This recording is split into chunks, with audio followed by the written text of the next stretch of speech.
¿Qué pensarías si te dijera que hace más de 100 años, México vivió una de las épocas más convulsas y emocionantes de su historia?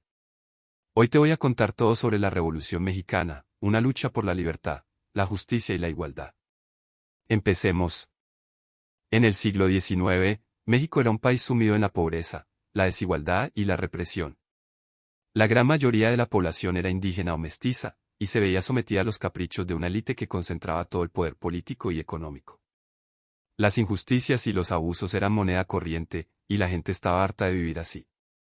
En ese contexto, surgió un líder llamado Francisco Madero, quien propuso una campaña electoral para derrotar al presidente Porfirio Díaz, quien lleva más de 30 años en el poder. Madero abogaba por la democracia, la justicia y el respeto a los derechos humanos, y su mensaje caló hondo en la población.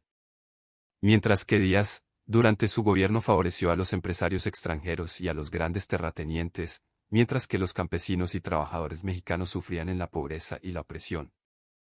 En 1910, Madero lanzó su campaña para derrocar a Díaz. El levantamiento inicial fue liderado por Madero y otros líderes como Emiliano Zapata y Pancho Villa, quienes tenían sus propias agendas y objetivos. A pesar de algunos éxitos iniciales, Madero fue capturado y encarcelado por el gobierno de Díaz. Sin embargo, la lucha por la democracia y la justicia social no se detuvo. En 1911, Madero escapó de prisión y lideró un segundo levantamiento contra el gobierno de Díaz.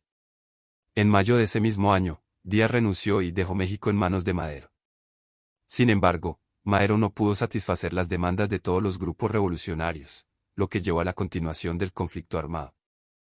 Ahora hablemos un poco de los líderes revolucionarios. Uno de ellos fue Emiliano Zapata, quien luchó por la reforma agraria y el derecho de los campesinos a poseer tierras.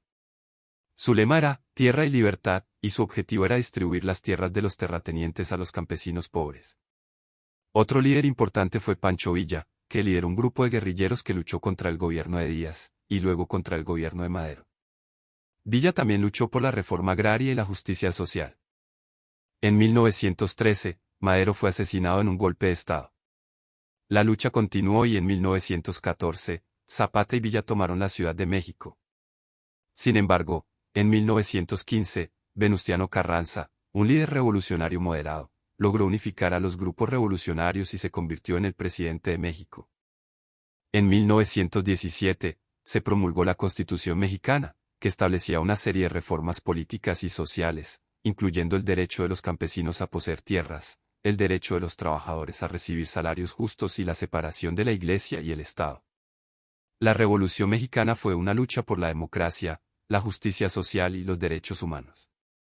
Aunque hubo muchos desafíos en el camino, la revolución sentó las bases para la democracia y la justicia social en México. A pesar de todo, sufrieron derrotas dolorosas, como la traición y el asesinato de Zapata en 1919. Y el asesinato posterior de Pancho Villa.